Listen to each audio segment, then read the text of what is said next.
Snow. We had everything from train spotters to radar reported snow. Here's a report of the flurries in our area from the last 24 hours.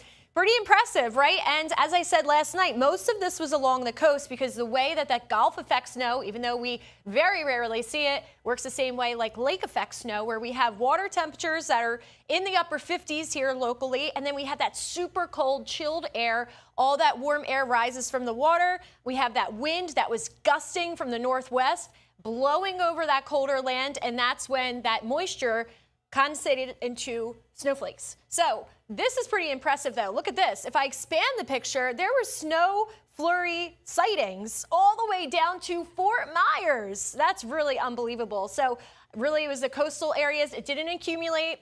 I was looking at the reports, didn't see a flurry on the ground, but yes, they were out there, and a lot of you saw them early this morning. All right, so temperatures right now in Hillsborough and Pinellas County. I know a lot of you, if you're watching this, of course, you're tucked inside, but there's people out there in the cold. We have a big game going on. A lot of people out and about this weekend for Tampa. We have temperatures that are in the 40s at this time. We did manage to gain back a few degrees thanks to all of the sunshine today. We broke several records for the lowest temperature as well as the lowest high temperature for today. I'm trying to get all that data together. Just came out moments ago.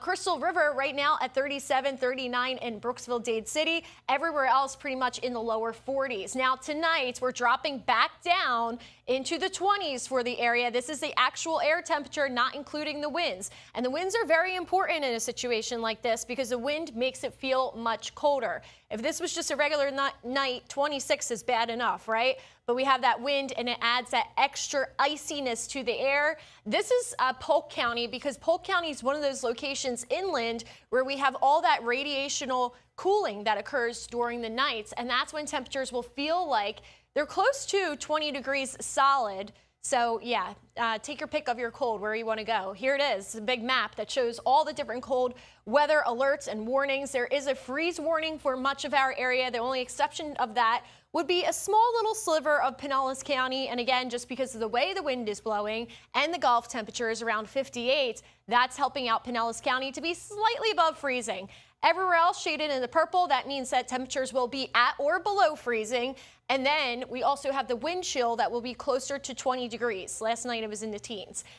Over on the other coast, anybody that's traveling out east or have friends and family out that way, they have the super cold temperatures that we had this morning and last night. They are still under that extreme cold warning. Marine forecast, the winds have still been gusty throughout today. There is a small craft advisory in place until tomorrow morning, 1 a.m. So not the best for an evening boat ride, although I don't think you would want to be out there anyway because it's cold on top of that water. Even though the water temperature is 58, it still feels brutal.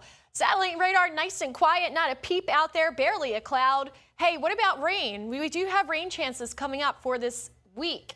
Wednesday into Thursday, really Thursday morning is when the models really want to sniff that out. 40% chance right now. We're looking forward to it. We really could use some showers. Yeah, we had those snow flurries, but didn't amount to much, right?